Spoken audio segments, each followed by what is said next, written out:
अनंतानंद भगवान की परम विद्या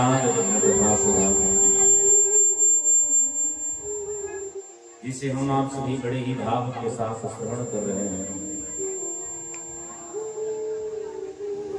आज तो मेरा बड़ा ही सौभाग्य रहा। इसकी प्रशंसा के अगर कोई पात्रधारी हैं तो हमारे श्री दुबे जी महाराज। दुबे जी के प्रयासों के द्वारा आज आपके ग्राम में, इस चंपारण में, पूर्वी चंपारण के बड़े ही सिद्ध संपूर्ण बिहार में जिनकी बड़ी ख्याति है, प्रसिद्धि है, ऐसे मोतिहारी से चल करके पूज्य श्री चंचल जी महाराज जी का बड़ा ही पावन सानिध्य की प्राप्ति हुई। तो ये सौभाग्य है कि कहीं भगवान की कथा हो, संतजन बिना बुलाए चले आए, बिना आमंत्रण के चले आए, साधुजन आ जाए, गुरुजन आ जाए, तो यह समझना चाहिए तो ये पूर्ण हो। साधुजनों का दर्शन ही यज्ञ की परिपूर्णता को दर्शाता है। आज ये हमारा बड़ा सौभाग्य रहा। फिर महाराज जी से हम लोग अयोध्या में कई बार मिले थे, लेकिन आज अचानक मिलना ये किसी जन्म की हमारे सुकृत का मतलब होता है पुण्य। ये किसी जन्म के हमारा पुण्य उदय होता। क्योंकि महाराज जी का मंच पर भी आगमन होना था, लेकिन महाराज जी को ऐसा पता था कि कथाएं 7 बजे से आरंभ होती है। तो महाराज श्री जी ने हमसे कहा कि शास्त्री जी कथा कितने बजे से आरंभ होती है। हमने कहा महाराज जी यहाँ कथा 8 बजे से आरंभ होती है। इस समयाभाव के कारण, क्योंकि कमेटी के लोगों को महाराज जी स्वीकृति दे चुके थे कि आप मंच पे तैयारी करें, हम मंच पे दर्शन देंगे, लेकिन 8 बजे जब महाराज श्री जी ने जाना तो समयाभाव के कारण महाराज जी को जाना पड़ा। लेकिन भूरी भूरी प्रशंसा करते हुए पूज्य श्री महाराज जी यहाँ से सभी जोर से बोलिए जय श्री राम, और जोर से बोलिए। तो कल की पावन मंगल वेला में हम सभी लोग ठाकुर जी की दिव्य जन्मोत्सव की कथा को श्रवण कर रहे थे। गोस्वामी जी महाराज लेख करते हैं कि जब भगवान अयोध्या में प्रकट गए हैं, अयोध्या वासियों का भाग्योदय। कुछ बातें कल समयाभाव के कारण हम बतला न सके। आइए इन्हीं पंक्तियों का हम स्मरण करते हुए हम अपनी कथा को आगे बढ़ाते हैं। सूर्य से सुरुदन परम प्रिय वाणी, सूर्य से सुरुदन परम प्रिय वाणी, सूर्य से सुरुदन परम प्रिय वाणी, संभ्रम चले आई सब रानी, संभ्रम चले आई सब रानी।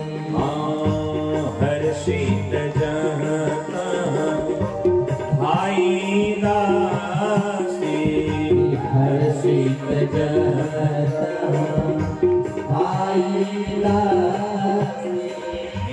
हर्षित जहाँ भाई दासी, हर्षित जहाँ भाई दासी। आनंद मगन सकल पुरवासी, आनंद मगन सकल पुरवासी। जय श्री राम जी की, जय राम जी की, जय श्री राम जी की, जय राम जी की, जय राधे श्याम जी की, जय सीताराम जी की, जय राधे श्याम जी की, जय सीताराम जी की, जय राधे श्याम जी की, जय सीताराम जी की।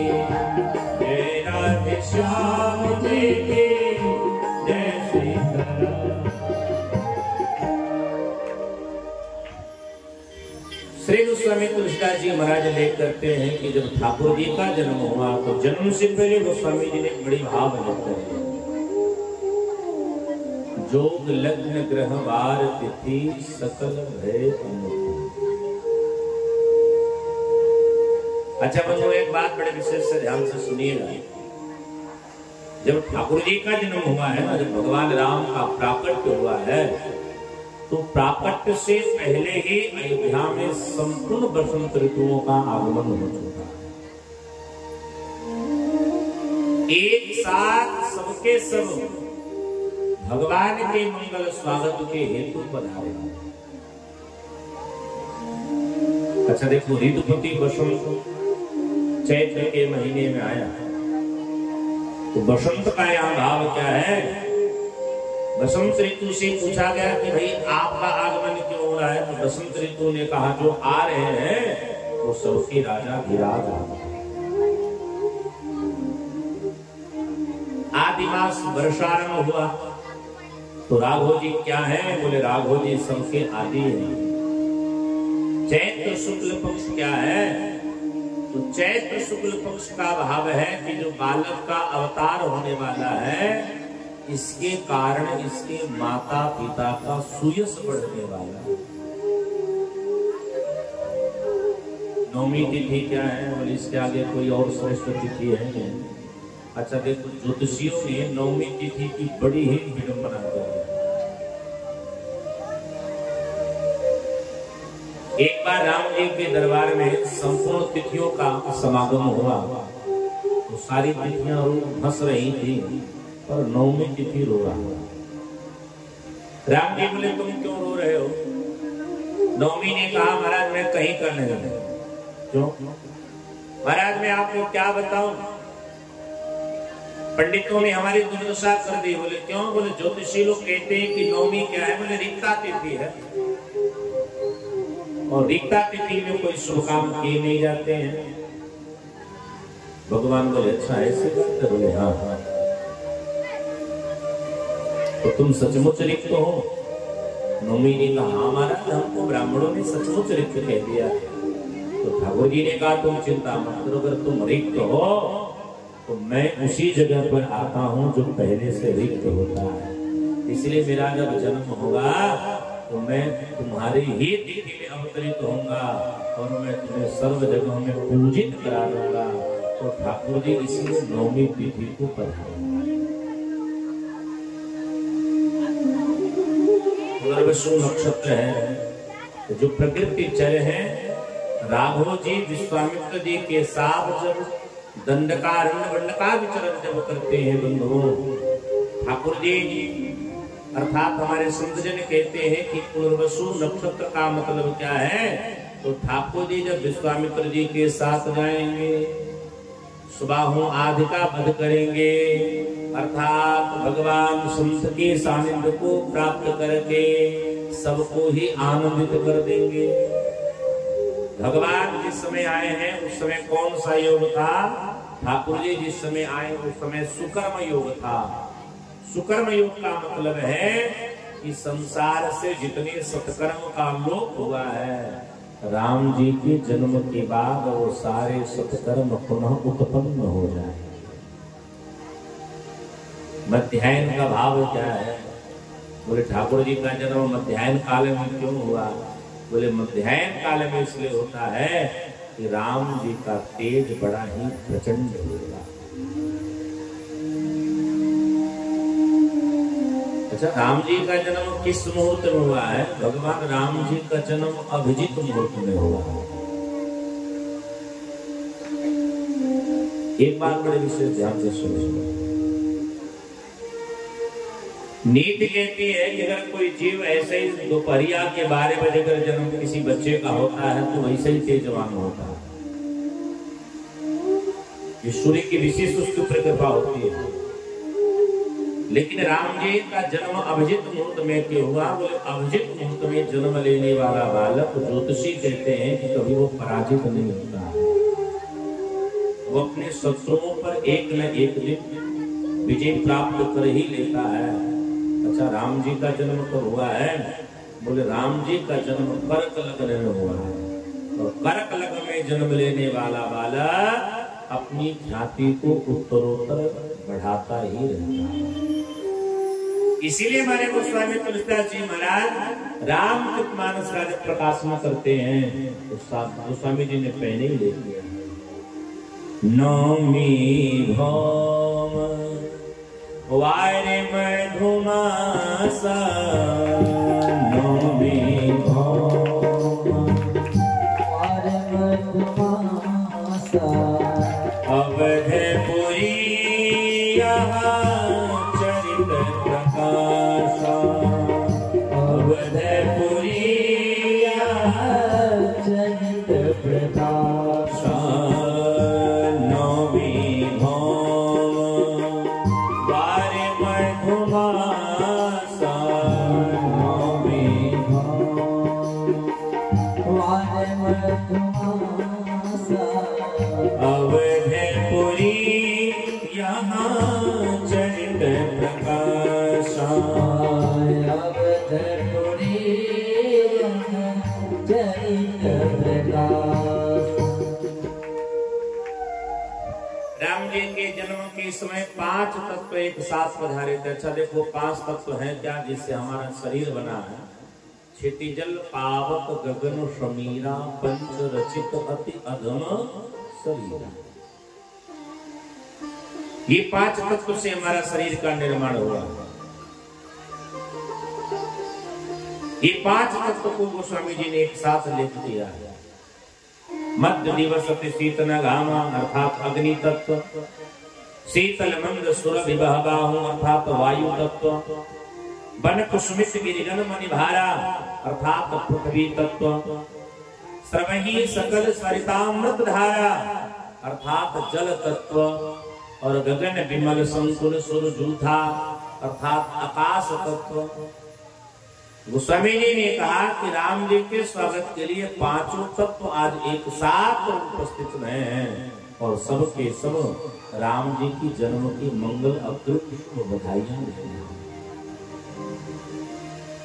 राम जी का जब जन्म हुआ तो दशरथ जी महाराज जी के पास शीलकाएं पधारी। गोस्वामी जी ने लेख किया है कि दशरथ पुत्र जन्म सुनिकाना, मानव ब्रह्मानंद समाना, लेकिन सुख नहीं मिल रहा है। हमारे आनंद कई प्रकार का होता है। पहला जो आनंद है वो विषयानंद है। आज तो हम सुख किसमें खोजते हैं? बोले आज तो हम सुख देंगे ने में खोजते हैं। ये विषयानंद क्या है? बोले ये विषयानंद आनंद हमको क्षणिक सुख देने वाला है। जैसे स्त्री पुरुष जब संसारिक क्रिया को करते हैं तो क्षणिक सुख देता है, बाद में दुख ही देता है। संपत्ति पास में आती है तो जब जेब गर्म होता है तो बड़ा सुख देता है, पर जेब जब ढीली हो जाती है तो सर खजुलाने लगता है। ये विषयानंद।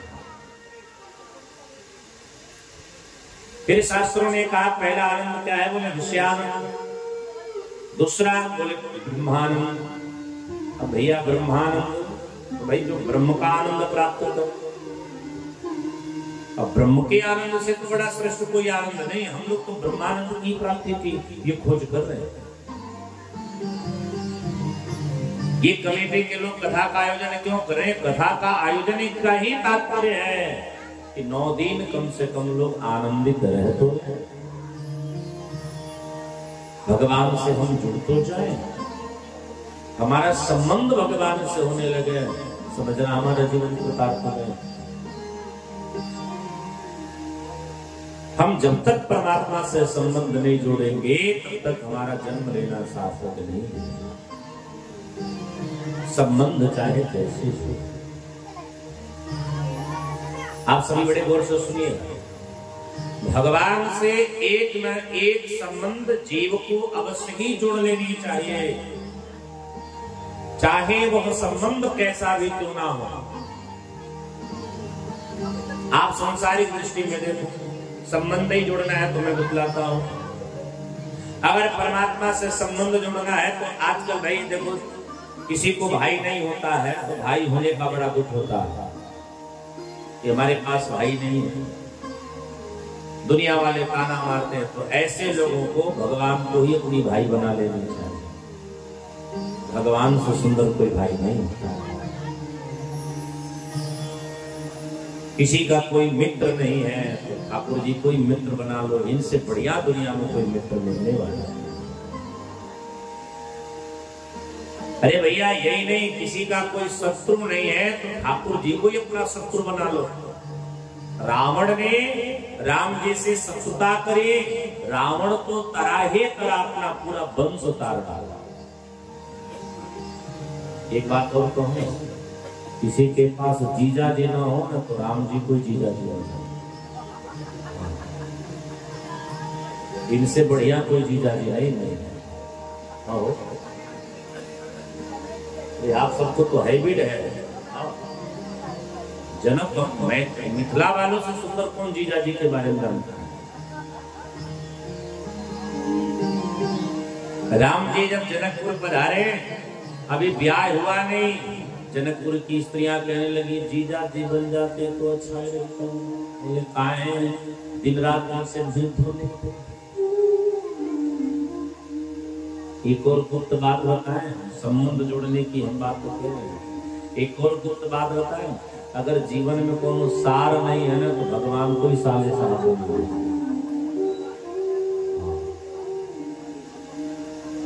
लेकिन संबंध को जोड़िए।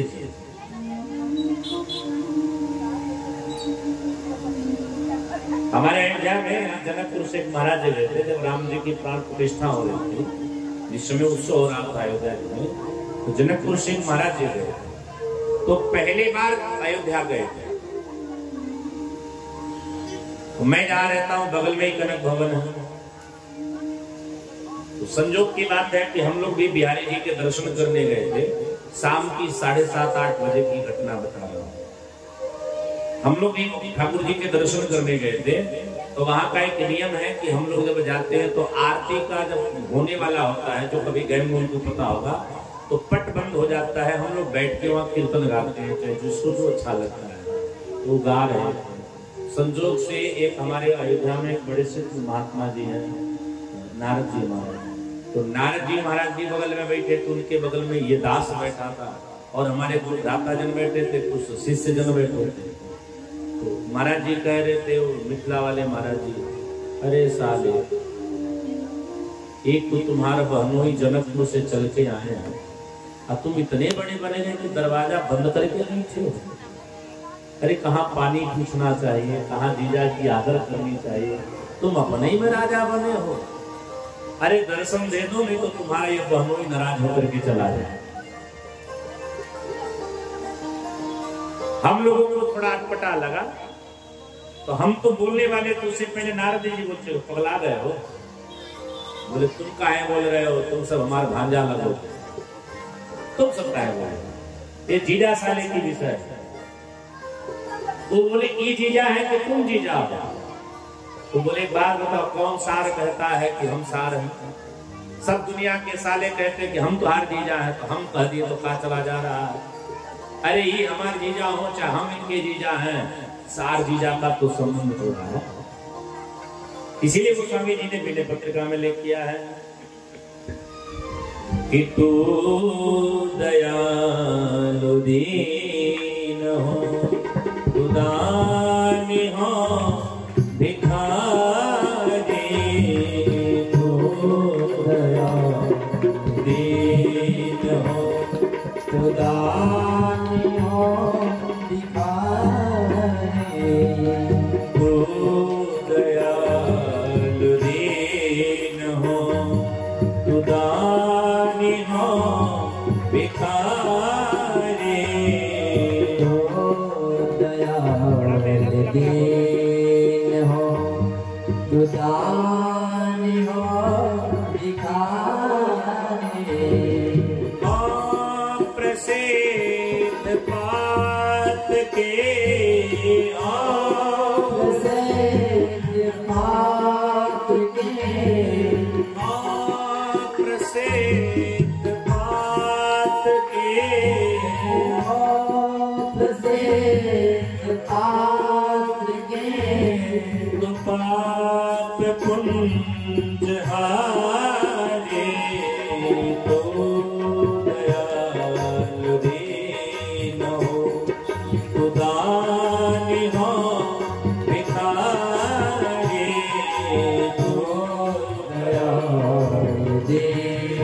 हो दुदान हो भिखारी तू दयाल दीन हो तू दानी हो भिखारी तो दयाल दीन हो दुदान हो भिखारी। हरि बोल करे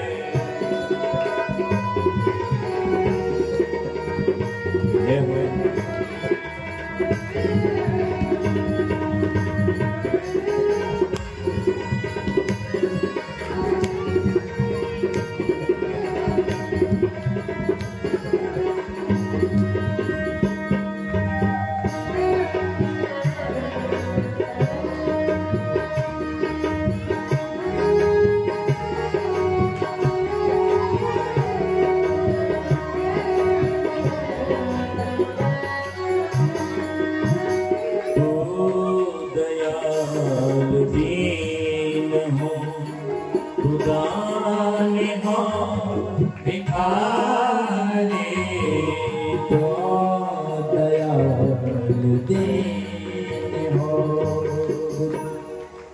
नीति कहती है कि ब्रह्म से एक संबंध अवश्य होता है। दुनिया में आपका कोई संबंधी नहीं है, वह संबंध आप परमात्मा से जोड़ो। पुत्र नहीं तो भगवान को पुत्र बनाओ, भाई मित्र नहीं तो भगवान को मित्र बनाओ, संगे संघाती नहीं तो ठाकुर जी को संघाती बनाओ। लेकिन संतजन कहते हैं एक संबंध परमात्मा से अवश्य जोड़ो, क्योंकि जब तक हमारा भगवान से कोई संबंध नहीं है तब तक हमारा जीवन श्रेष्ठ नहीं है। श्री भक्तमाल जी में एक कथा आती है कि किसी नगर में पंडित जी रहा था। पंडित जी महाराज बड़े के तपोधन थे, बड़े सिद्ध थे। पंडित जी का कर्म था कि उनके नगर के तरफ कोई भी साधु संत चले जाते थे तो महाराज जी सबको भोजन कराते थे। उस नगर के आसपास जितने भी महात्मागण आते थे महाराज जी सबको बड़े भाव के साथ भोजन कराते थे। धीरे धीरे धीरे धीरे शरीर ढलने लगा, बल घटने लगा। पंडित जी को लगा कि अब मेरी सेवा छूट जाएगी। बड़े ध्यान से सुनो। पंडित जी ने इन मन में विचार किया कि अगर कोई मुझे नौकर मिल जाता तो कुछ मैं उसे अर्थ दे देता और वह इन सेवाओं को जारी रखता। भगवान जब इस वाक्य को जब सुने तो ठाकुर जी मन में विचार किए क्यों ना हम ही नौकर बन जाए। तो ठाकुर जी सूर्य वृक्ष के बालक बन करके पंडित जी के घर के पीछे चिल्लाने लगे, किसी को नौकर की जरूरत हो तो बताना, हम नौकरी करने के लिए तैयार हैं। पंडित जी के कान में जब यह आवाज गई तो पंडित जी बड़े प्रसन्न हो गए। पंडित जी उसको बोला, बोले भैया इधर आओ। जो बालक है ना, जो ठाकुर जी बालक बने, ठाकुर जी ने हाँ क्या नाम था? उसने कहा हमारा नाम जान करके करोगे क्या? बोले नहीं नहीं, कोई तो पहचान के लिए नाम चाहिए। तो ठाकुर जी ने कहा हमारा नाम अंतर्यामी है। पंडित जी ने कहा नौकरी करोगे? बोले बिल्कुल करो। क्या काम करना पड़ेगा? पंडित जी ने कहा काम तो कोई नहीं है बेटा, बस इतना ही काम है कि कोई साधु संत तुम्हें जब मिल जाए तो भोजन बनाना, भोजन कराना बंद करो, साधु जनों की सेवा करना, बाकी कोई काम नहीं। तो ठाकुर जी ने कहा झाड़ू पोछा कौन लगाएगा? बोले अगर समय मिले तो झाड़ू पोछा भी लगा देना, जूठे बर्तन भी कर देना। अब बताओ इसकी तुम भाई पारिश्रमिक क्या लोगे? अंतर्यामी ने कहा महाराज देखो, बड़ी सौभाग्य होती है कि साधु की सेवा का अवसर मिलता, वही ब्राह्मण के दरबारे पर साधु की सेवा मिल जाए तो अति सौभाग्य है। बस एक काम करना, हमको भरपेट भोजन दो। पंडित जी बोले भाई बेटा जहाँ इतने लोग भोजन करेंगे तुमको तो भोजन मिलेगा मिलेगा। उसने कहा ऐसा नहीं, पहले बात तो समझिए, हम दिन भर में 3 बार भोजन करते हैं। हम सुबह भी खाते हैं, हम दोपहर को भी खाते हैं, हम रात्रि में भी खाते हैं, लेकिन बारात मेरी पारिश्रमिक में केवल एक रहेगा कि जब भोजन बनेगा तब मुझे ताजा भोजन चाहिए। चौका वौका लगा रहे, बर्तन धुल के ताजा भोजन मेरे लिए बने। और सुनिए, मैं कितना खाता हूं, मैं कितनी बार खाता हूं, जिस दिन कोई टोक देगा मैं उस दिन चला जाऊंगा। पंडित जी बोले, बेटा तुम्हारे लिए कोई यहाँ टोकी टोका नहीं। अंतर्यामी रूपी बालक पंडित जी के घर पे इतनी सेवा करें कि पंडित जी को कुछ करना नहीं पड़ता था।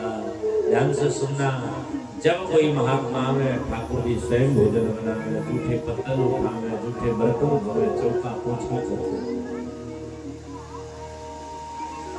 पंडितानी भी बड़े प्रेम से भोजन कराती थी भगवान की। ठाकुर जी सेवा करते करते कराते रहते, आदि करते करते भगवान कई साल रह गए। लेकिन माताओं की बीमारी है कि माताएं मन की भड़ास कब कहां निकाल रहे, इन माताओं को पता नहीं होता। पंडितानी जी बगल वाले के घर गए। बगल वाले बड़े मजबूत होते हैं, पटीदार किसी का जल्दी होता नहीं है। पटीदार से बढ़िया, पटीदार से खराब दुनिया में कोई है नहीं। इसलिए नीति कहती है, सबको समझा लोगे लेकिन पटीदार को नहीं समझा पाओगे। इसलिए जो होशियार आदमी होता है वो पटीदार को हमेशा प्रणाम करता है।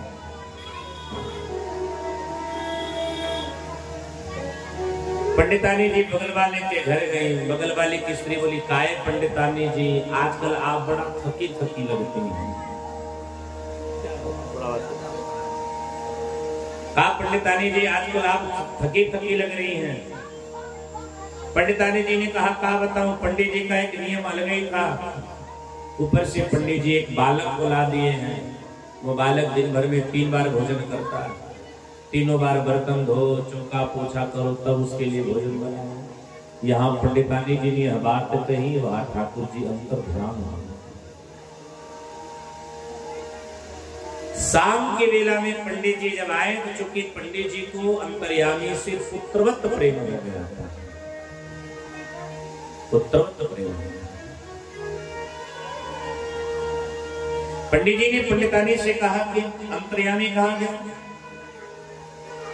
पंडितानी ने कहा, महाराज मैं क्या बताऊं, वो बालक दोपहर से नहीं दिखलाई पड़ रहा। पंडित जी ने कहा, कहाँ गया हुआ। पंडितानी ने कहा, मुझे नहीं पता। पंडित जी निकल पड़े बालक को ढूंढने के लिए। पूरी रात ढूंढे, भगवान नाम मिले। अगला पूरा 2 दिन ढूंढे, ठाकुर जी नाम मिले। अब तो पंडित जी रोने लगे। घर में राधा रमण की एक मूर्ति है, पकड़ करके रोने कि भयो न पुत्र हमारो, दर्द बड़ो ही पावत तब। अंतर्यामी प्रेम ते, सब सुख आगन आवत तब। बिगड़ो पुण्य जन्म को का, ऐसो पूत बिछोह भयो। श्री संतजन कहते हैं कि पंडित जी महाराज भगवान की प्रतिमा के सामने माथा झुकाकर पंडित जी महाराज कहते हैं कि जब बेटा नहीं था तो बेटा होने का दुख था, लेकिन 7 जनों की सेवा करता था, वो दुख ज्यादा लगता नहीं था। लेकिन अंतर्यामी जब आया, अंतर्यामी को ही हमने अपना बेटा बनाया। नेह लगायो अंतर्यामी, याही प्रेम जो पावत हो। इस अंतर्यामी हमने जो नेह लगाया, वो नेह हमने इसलिए लगाया क्योंकि इसने ऐसा हमको प्रेम दिया। हे परमात्मा, जब तक वह अंतर्यामी मुझे मिलेगा नहीं, तब तक यह पंडित न कुछ खाएगा, न कुछ पिएगा, न कुछ करेगा। हे प्रभु, अगर यह अंतर्यामी हमको प्राप्त न हुआ तो हम तुमको बतला रहे हैं, ये पंडित तेरे दरवाजे पर अपना माथा पटक करके अपनी आंख लगा, मुझे मेरा अंतर्यामी दे, मुझे मेरे अंतर्यामी से प्रेम है, क्योंकि मैं अंतर्यामी को अपना पुत्र मान बैठा था। अब ऐसा जब पुत्र जा रहा है तब तो मेरा सब कुछ हो गया। ठाकुर जी के चरणों में पंडित जी महाराज अपना माथा पटक पटक करके रोने लगे, और रोते रोते जब पंडित जी का प्राण निकलने वाला है, तभी अंतर्यामी पंडित जी के सामने मूर्ति के रूप में प्रकट हो गए। अब तो पंडित जी महाराज भगवान को कस के पकड़ लिए, और पंडित जी अब और जोर से लगे रोने। ठाकुर जी रूपी जो अंतर्यामी बालक जो प्रकट हुआ, बोला अब क्यों रो रहे हो?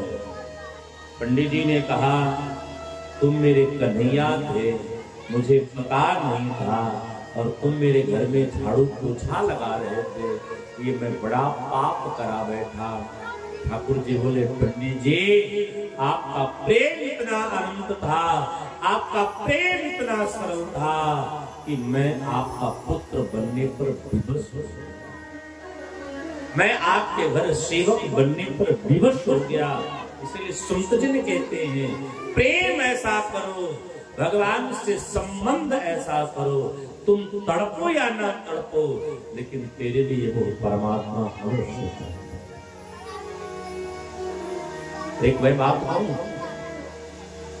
ब्रजाधिष्टम ब्रजैव रूपा, हमारे संत जन कहते हैं कि ब्रज की गोपियां भगवान के लिए जितना तड़पते हैं, भगवान भी ब्रज की गोपियों के लिए उतना ही तड़पते हैं।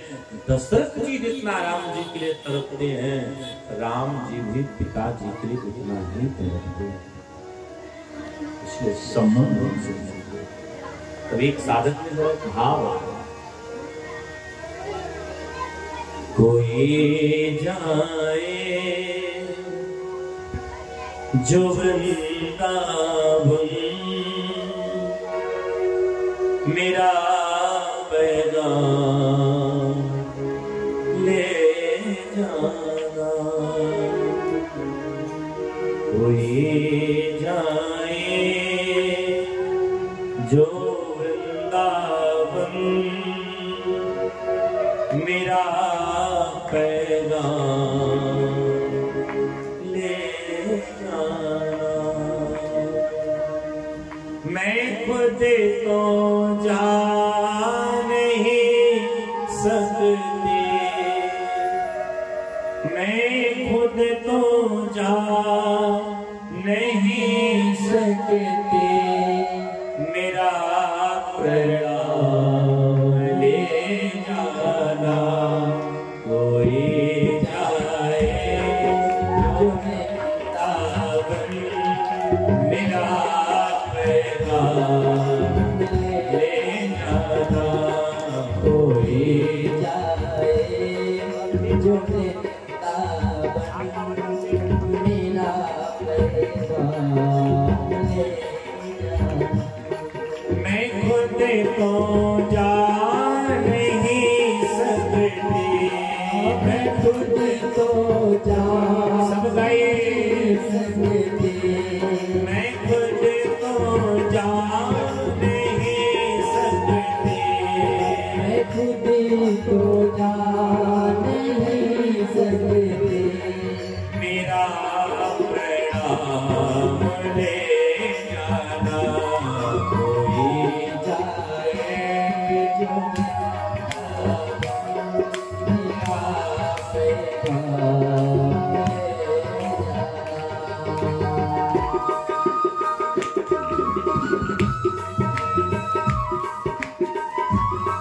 हे हरि,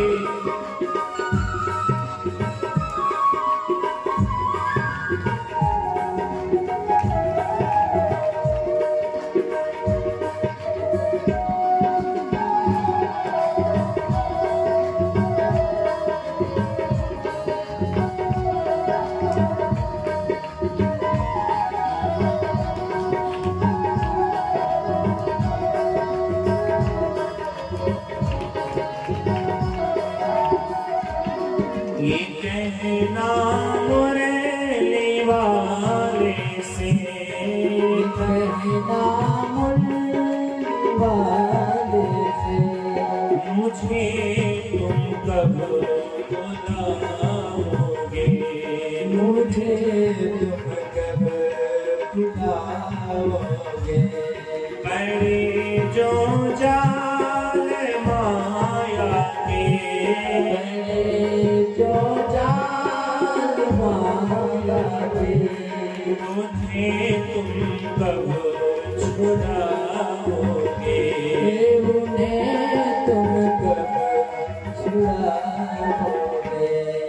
मुझे इस ढोल दल दल से, मुझे इस ढोल दल दल से